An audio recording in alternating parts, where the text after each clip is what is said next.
രണ്ടു മൂന്ന് മഴട്ടില്ലേ ഹബീബല്ലടാ വരുന്നത് എന്തെങ്കിലും ഇവിടെ വെക്കണോ? ഒന്നുമില്ല, വെറുതെ ഇങ്ങനെ ഇവിടെ ഇങ്ങനെ മഴക്കാരൊക്കെ ഉണ്ടല്ലോ, അപ്പോൾ നോക്കിയിരിക്കുക. ബാഗ് യൂണിഫോം എടുക്കണം എന്ന് പറഞ്ഞിട്ട് ഇവിടെ ഇരിക്കുക.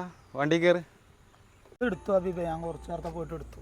നിങ്ങൾ എന്നോട് ഇന്നലെ ഇങ്ങനെ പറഞ്ഞു എടുക്കണം എന്നൊക്കെ. അത് കുറച്ച് പൈസ വന്നപ്പോൾ ഒന്നും നോക്കിയില്ല, പോയിട്ട് എടുത്തു. എന്തെങ്ങായി എന്ത് പണിച്ച് കാട്ടി? എന്നും ഞാനും ജോപ്പല്ലേ പോലെ. ഇപ്പം എന്താ ഒറ്റക്ക് പോയെടുത്ത് ഇജ്ജ് വണ്ടി കയറി. നിങ്ങളല്ല എന്നോട് ഇന്നലെ യൂണിഫോം എടുക്കണം, ബാഗ് വാങ്ങണം എന്നൊക്കെ പറഞ്ഞ് പൈസ കടം ചോദിച്ചിരുന്നു. കടം ചോദിച്ചു എന്നുള്ളതൊക്കെ സത്യമാണ്. പണിയില്ല, ആകെ പ്രശ്നത്തിലാണ്. പക്ഷേ എടുത്തു പറഞ്ഞത് ഇപ്പോൾ ഓൻ്റെ അടുത്ത് എടുത്തില്ല പറഞ്ഞു. ഓനെ വലിയ കടയിൽ കൊണ്ടുപോയിട്ട് എനിക്ക് സാധനങ്ങളൊക്കെ എടുത്തിരും. എല്ലാ കൊല്ലവും ചെയ്യണം, പക്ഷെ എന്നൊരു മനുഷ്യനെ ബുദ്ധിമുട്ടിക്കാൻ പറ്റില്ലല്ലോ. അങ്ങനെ പറഞ്ഞപ്പോൾ അത് ഞാൻ ഇനിയിപ്പോൾ ഓനെയും കൊണ്ട് പറഞ്ഞു, ഓപ്പോൾ കൊണ്ടുപോയി എടുത്തു തന്നാൽ അതൊരു എനിക്ക് വയ്യ കടാക്കാൻ. എപ്പോഴും ഒരു നനഞ്ഞെടുത്ത് കുഴിക്കേണ്ട വെച്ചിട്ടാണ്. അതാണ്, അതുകൊണ്ട് ഞാൻ ഒഴിവാക്കിയതാണ്.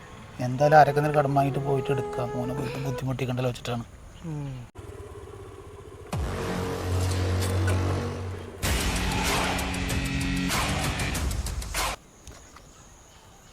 എടാ ജിന്ന അങ്ങനെ മനസ്സിലാക്കി? എടാ അങ്ങനെ ഇതൊന്നും വിചാരിക്കണം, ഞാൻ മനസ്സിലാക്കിയതല്ല. ഞാൻ എന്നൊരു ഇതാടാ ഫ്രണ്ട്ഷിപ്പ്.